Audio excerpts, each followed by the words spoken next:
Today we are reading The Wild Robot. Chapter 1, The Ocean. Our story begins on the ocean with wind and rain, thunder and lightning and waves. A hurricane roared and raged through the night, and in the middle of the chaos, a cargo ship was sinking down, down, down to the ocean floor. The ship left hundreds of crates floating on the surface. But as the hurricane thrashed and swirled and knocked them around, the crates also began sinking into the depths. One after another, they were swallowed up by the waves, until only 5 crates remained. By morning, the hurricane was gone. There were no clouds, no ships, no land in sight.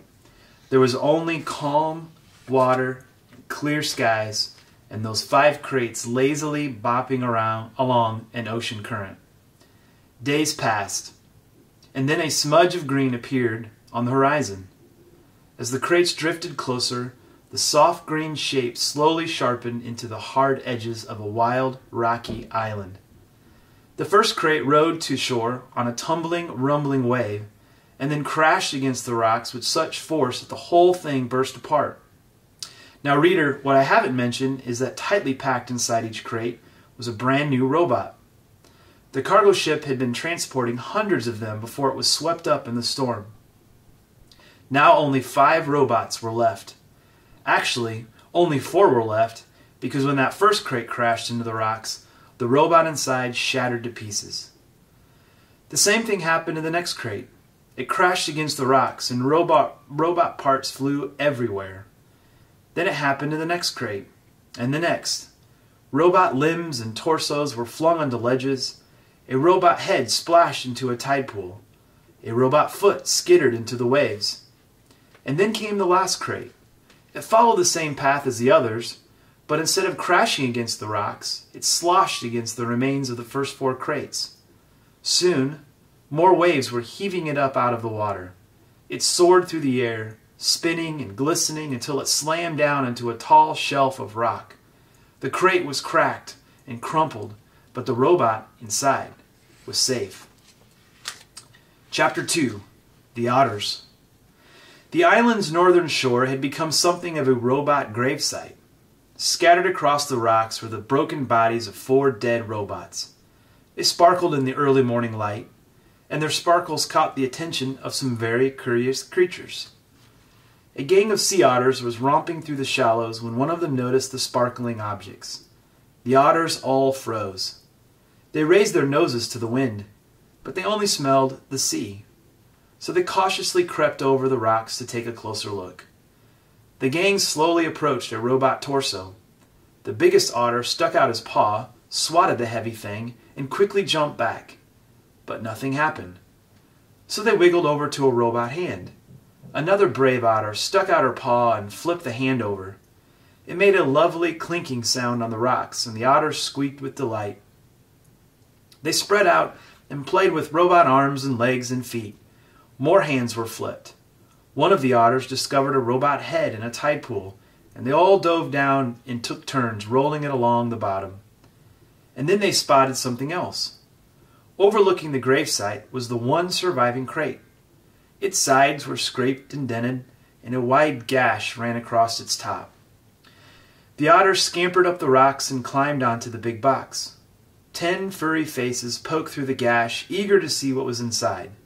What they saw was another brand new robot. But this robot was different from the others. It was still in one piece, and it was surrounded by spongy packing foam. The otters reached through the gash and tore at the foam. It was so soft and squishy. They squeaked as they snatched at the fluffy stuff. Shreds of it floated away on the sea breeze.